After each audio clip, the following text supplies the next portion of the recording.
మిత్రులారా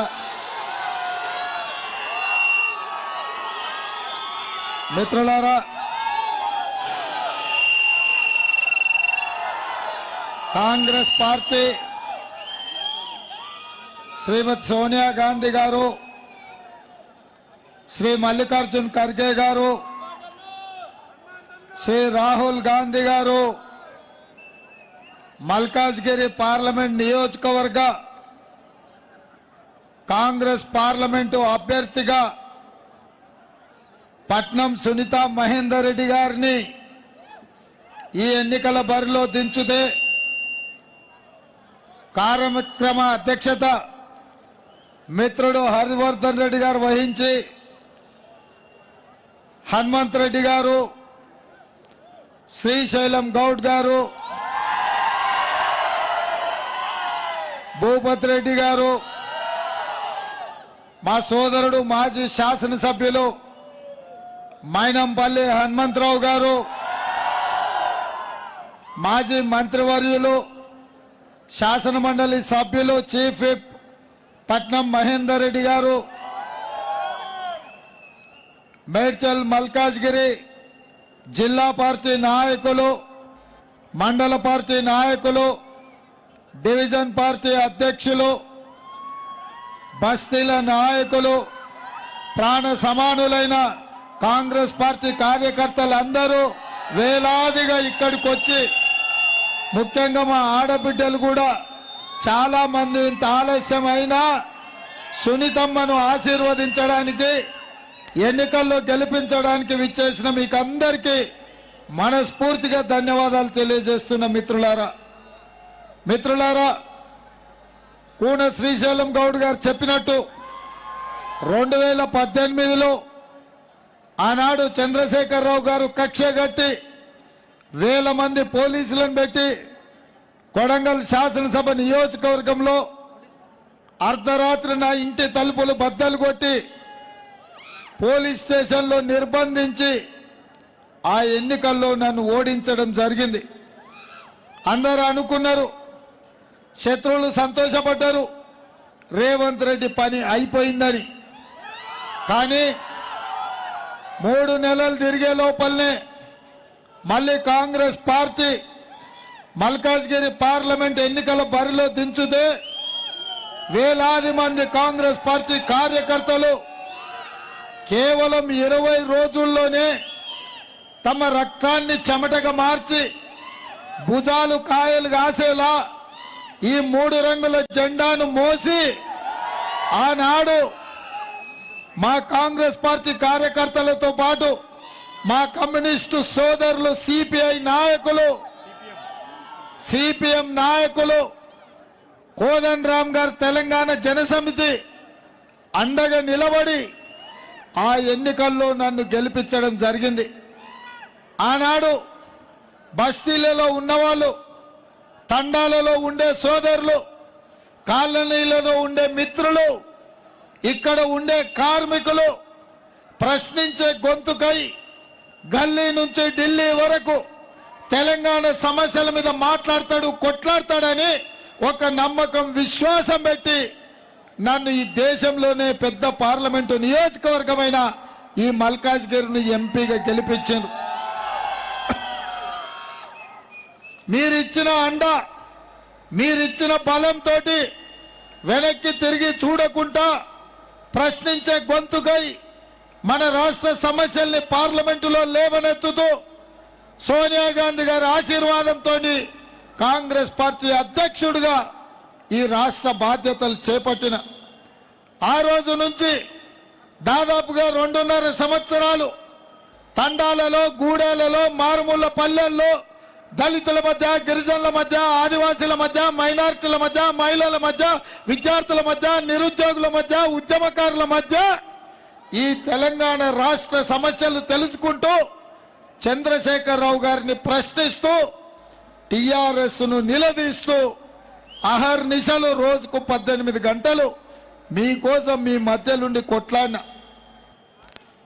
నా కొట్లాటను చూసి, ప్రజా సమస్యలను చూసి, చంద్రశేఖరరావు దోపిడీ అవినీతిని చూసి బీఆర్ఎస్ పార్టీని బొంద పెట్టాలి, ఈ తెలంగాణ రాష్ట్రానికి విముక్తి కలిగించాలి అని లక్షలాది మంది కాంగ్రెస్ పార్టీ కార్యకర్తలు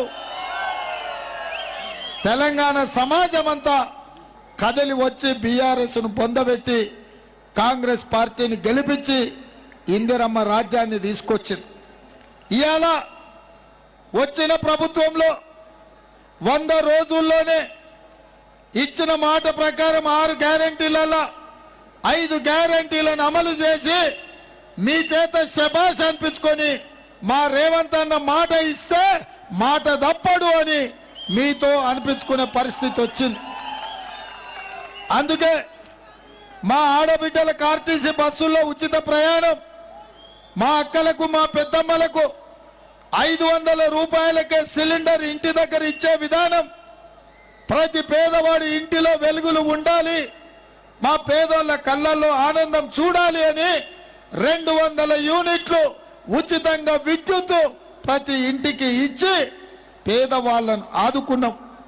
ఇదే కాకుండా రాజీవ్ ఆరోగ్యశ్రీ ద్వారా పేదవాళ్ళు దవాఖానకు పోతే బిల్లు చూసి ఆ బిల్లు దెబ్బకే చచ్చిపోయే పరిస్థితుల నుంచి బయటికి తెచ్చి 10 లక్షల రూపాయలు రాజీవ్ ఆరోగ్యశ్రీ ద్వారా ఇవాళ ఉచితంగా పేదవాళ్లకు వైద్యాన్ని అందిస్తున్నాం. ఇదే కాకుండా పేదవాడి ఆత్మగౌరవం, సొంత ఇల్లు కలను చంద్రశేఖరరావు వ్యాపారంగా మార్చి ప్రతి పేదవాడికి, ఇల్లు లేని వాడికి, పెళ్ళైన వాడికి డబుల్ బెడ్రూమ్ ఇల్లు ఇస్తానని ఆనాడు మాట ఇచ్చిండు. ఆనాడు చెప్పిండు డబ్బా ఇల్లు వద్దు, డబుల్ బెడ్రూమ్ ఇల్లు ముద్దు అని. ఇంకా కూడా ఆయన గొప్ప గొప్ప మాటలు చెప్పిండు. కొడుకు కోడలు ఉంటే ఏడవంటారు, బిడ్డ అల్లుడు వస్తే ఏడ ఉంటారు, కోడి పిల్ల మేక పిల్ల ఉంటే ఏడ కట్టేస్తారు. అందుకే కేసీఆర్ రాజ్యంలో డబుల్ బెడ్రూమ్ ఇల్లు ఇస్తా అన్నాడు. ఎవరికన్నా ఇచ్చిండా సోదరులారా? ఎవరికన్నా ఇచ్చిండా? అందుకే చంద్రశేఖరరావు డబుల్ బెడ్రూమ్ ఇల్లు ఇస్తా అని మోసం చేసినందుకు బండకేసి కొట్టిండ్రు. కానీ మీ అందరి తరఫున చంద్రశేఖరరావుకు నేను ఒక మాట ఇస్తున్నా. ఏందయ్యా అంటే 10 ఏళ్ళు ఈ తెలంగాణ రాష్ట్రాన్ని పట్టి దోసుకొని 100 ఏళ్లకు సరిపోయే విధ్వంసం చేసి 1000 కోట్ల రూపాయలు మెక్కిండ్రు. తప్పకుండా కేసీఆర్ కుటుంబానికి చెర్లపల్లి జైల్లో డబుల్ బెడ్రూమ్ ఇల్లు కట్టించే బాధ్యత. ఎందుకంటే ఈ దోపిడీలో కొడుకు కోడలు ఉన్నారు, బిడ్డ అల్లుడు ఉన్నారు. చంద్రశేఖరరావుకేమో వయసు మీద పడ్డది. అందుకే తలా ఓ దిక్కు తలా ఓ జైల్లో ఉంటే బాగుండదు. తప్పకుండా చెర్లపల్లి జైల్లో డబుల్ బెడ్రూమ్ ఇల్లు కట్టిస్తా అని మీ అందరి తరఫున మాటిస్తున్నా. ఓకేనా? ఓకే కదా? చంద్రశేఖరరావు ఇక కాసుకొని నీకు డబుల్ బెడ్రూమ్ ఇల్లు సిద్ధమవుతుంది చెర్లపల్లి జైల్లో. ఇక ఆయన అట్లుంటే పొంకనాల పోసిగానికి 3 ఎట్లుంటేనంట 36 దొడ్లున్నాయని చెప్పిండంట. ఇక నరేంద్ర మోడీ గారి గురించి, భారతీయ జనతా పార్టీ గురించి ఎంత చెప్పినా తక్కువనే. ఆయనలో 2014లో నరేంద్ర మోడీ గారు చెప్పిండ్రు ఈ దేశాన్ని నిరుద్యోగ సమస్య పట్టి పీడిస్తున్నది, ప్రతి సంవత్సరం 2 కోట్ల ఉద్యోగాలు ఇస్తా అన్నాడు. 10 ఏళ్లలో 20 కోట్ల ఉద్యోగాలు ఇవ్వాలి. ఆయనకు అమిత్ షాకు ఉద్యోగం వచ్చింది తప్ప నిరుద్యోగ యువకులకు ఈ దేశంలో ఉద్యోగాలు రాలే. ఇవాళ ప్రపంచంలోనే అత్యధిక నిరుద్యోగ సమస్య ఉన్న దేశాలలో భారతదేశం మొదటి స్థానంలో ఉంది. దేశంలో అత్యధికంగా 62% నిరుద్యోగ సమస్య ఉన్న దేశం భారతదేశం. ఇదే కాకుండా స్విస్ బ్యాంకులో చాలా మంది రాజకీయ నాయకులు లక్షల కోట్ల రూపాయలు దోచుకొని దాచిపెట్టిండ్రు. ఆయన ప్రధానమంత్రి అయిన 100 రోజుల్లోనే లక్షలాది కోట్ల రూపాయలు తీసుకొచ్చి జన్ ధన్ ఖాతాలో ప్రతి పేదవాడికి 15 లక్షల రూపాయలు ఖాతాలో వేస్తా అని మోడీ గారు చెప్పిండ్రు. నేను అడుగుతున్నా, మీకెవరికైనా 15 లక్షలు వచ్చినాయా? 15,000 వచ్చినాయా? 15 రూపాయలన్నీ వచ్చినాయా? 15 పైసలన్నీ వచ్చినాయా? నయా పైసా కూడా పేదవాళ్ళ ఖాతాలు వేయలే. రైతుల ఆదాయాన్ని రెండింతలు చేస్తా అని చెప్పిండు. కానీ ఇంకొక పక్కన రైతు వ్యతిరేక నల్ల చట్టాలు తెచ్చి ఈ రైతులని దేశంలో తాతల ముత్తాతల నుంచి వచ్చిన భూముల్లో యజమానులుగా బతుకుతున్న ఈ రైతులను బానిసలుగా చేసి అదానీ, అంబానీ, అమెజాన్ కంపెనీలకు కట్టబెట్టాలని చూస్తే హర్యానా, పంజాబ్, రాజస్థాన్, బీహార్ నుంచి ఢిల్లీ సరిహద్దుల్లో లక్షలాది మంది రైతులు 16 నెలలు నరేంద్ర మోడీ మీద పోరాటం చేసిండ్రు, యుద్ధం ప్రకటించిండ్రు. అందులో పోలీస్ కాన్స్టేబుల్ అయితేంది, ఎర్రటెండకు మంచు తుఫాన్లలో 700 మంది రైతులు చచ్చిపోయిండ్రు. ఈ రైతులను పొట్టన పెట్టుకున్న నరేంద్ర మోడీ తప్ప రైతుల ఆదాయం రెండింతలు చేయలే. ఇదొక పక్కన పెడితే ఆనాడు సోనియా గాంధీ తెలంగాణ రాష్ట్రం ఇవ్వడమే కాదు, తెలంగాణ రాష్ట్రాన్ని అభివృద్ధి చెయ్యాలంటే బయ్యారం ఉక్కు కర్మాగారం ఖమ్మం జిల్లాకి ఇచ్చింది. కానీ నరేంద్ర మోడీ దాన్ని మొత్తం సర్వనాశనం చేసిండు. వరంగల్ జిల్లాకు రైల్వే కోచ్ ఫ్యాక్టరీ ఇచ్చింది, మా కార్మికులకు ఉద్యోగ ఉపాధి అవకాశాలు ఇయ్యనికే. అది కూడా నరేంద్ర మోడీ మనకు ముందుకు సాగనీయలే. అదే విధంగా రంగారెడ్డి జిల్లాలో ఐటీఐఆర్ కారిడార్ ఇచ్చి 1000 కోట్ల రూపాయల ఐటీ కంపెనీల్లో పెట్టుబడులు తెచ్చి లక్షలాది ఉద్యోగాలు ఇవ్వాలంటే దాన్ని కూడా రద్దు చేసిండు. మా పాలమూరు జిల్లాకు పాలమూరు రంగారెడ్డి ఎత్తిపోతల జాతీయ ప్రాజెక్టును ఇస్తే దాన్ని కూడా రద్దు చేసి పాలమూరు రంగారెడ్డి జిల్లా రైతుల నోట్లో మట్టి కొట్టిండు. మన గిరిజన విద్యార్థులు చదువుకోవడానికి గిరిజన యూనివర్సిటీ ఇస్తే అది గాలికి పోయింది. ఐఐఎం మెదక్కిస్తే అది ఇంతవరకు రానే లేదు. ఐఐటి నల్గొండకిస్తే అది కూడా అక్కడనే కాకెత్తుకపోయింది. మరి ఏమిచ్చిండయా నరేంద్ర మోడీ? ఏమిచ్చిండు మనకు? 10 ఏళ్లలో మోడీ ఏమిచ్చిండు? గాడిద గుడ్డిచ్చిండు. ఏమిచ్చిండు? నేను అడిగినప్పుడల్లా మీరిది చెప్పాలి. బయ్యారం ఉక్కు కర్మాగారం అడిగితే మోడీ మనకేమిచ్చిండు? కాజీపేట రైల్వే కోచ్ ఫ్యాక్టరీ అడిగితే మోడీ మనకేమిచ్చిండు? ఐటీఐఆర్ కారిడార్ అడిగితే మోడీ మనకేమిచ్చిండు? పాలమూరు రంగారెడ్డి ఎత్తిపోతల ప్రాజెక్టు జాతీయ హోదా అడిగితే మోడీ మనకేమిచ్చిండు? గిరిజన యూనివర్సిటీ అడిగితే మోడీ ఏమిచ్చిండు? ఐఐఎం అడిగితే మోడీ మనకేమిచ్చిండు? ఐఐటి మనం అడిగితే మోడీ మనకేమిచ్చిండు? మరి నేను మిమ్మల్ని అందరిని అడుగుతున్న మిత్రులారా, మన గాడిద గుడ్డి ఇచ్చిన మోడీకి ఏం చేద్దామో మీరు ఒక్కసారి చెప్పండి. బాయ్ బాయ్ చెప్పాల్సిందే కదా. ఆనాడు డిసెంబర్లో కేసీఆర్ కు బాయ్ బాయ్ చెప్పారు. ఈనాడు మేలో మోడీకి బాయ్ బాయ్ చెప్పాలి. ఇప్పుడు బీజేపీ ఏం తెచ్చిందంటే గాడిద గుడ్డ అని మీరు అనాలి. మోడీ ఏమిచ్చిందంటే గాడిద గుడ్డ అని మీరు అనాలి. అందరు సిద్ధమేనా? సిద్ధమేనా? సిద్ధమేనా? సిద్ధమేనా? సిద్ధమేనా?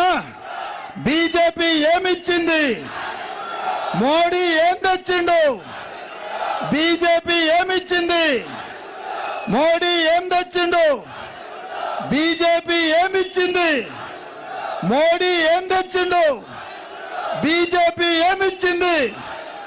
మోడీ ఏం తెచ్చిండు? బీజేపీ ఏమిచ్చింది? మోడీ ఏం తెచ్చిండు? బీజేపీ ఏమిచ్చింది? మోడీ ఏం తెచ్చిండు? గాడిద గుడ్డు తెచ్చిన వాళ్లకు కర్రు కాల్చి వాత పెట్టాలి, మోడీని ఓడగొట్టాలి. మరి మల్కాజ్గిరిలో సునీతమ్మకి ఎంత మెజార్టీ ఇస్తారు? 1,00,000. నేను 1,00,000 అంటే మీరు పక్కా అనాలి. Okay, ready ready ready ready. 1,00,000 1,00,000 1,00,000 1,00,000 1,00,000 1,00,000 1,00,000 1,00,000 1,00,000 1,00,000 1,00,000 1,00,000 lakh lakh lakh lakh lakh lakh lakh జై కాంగ్రెస్ జై జై కాంగ్రెస్ హస్తం గుర్తుకే హస్తం గుర్తుకే ధన్యవాదాలు సోదరులారా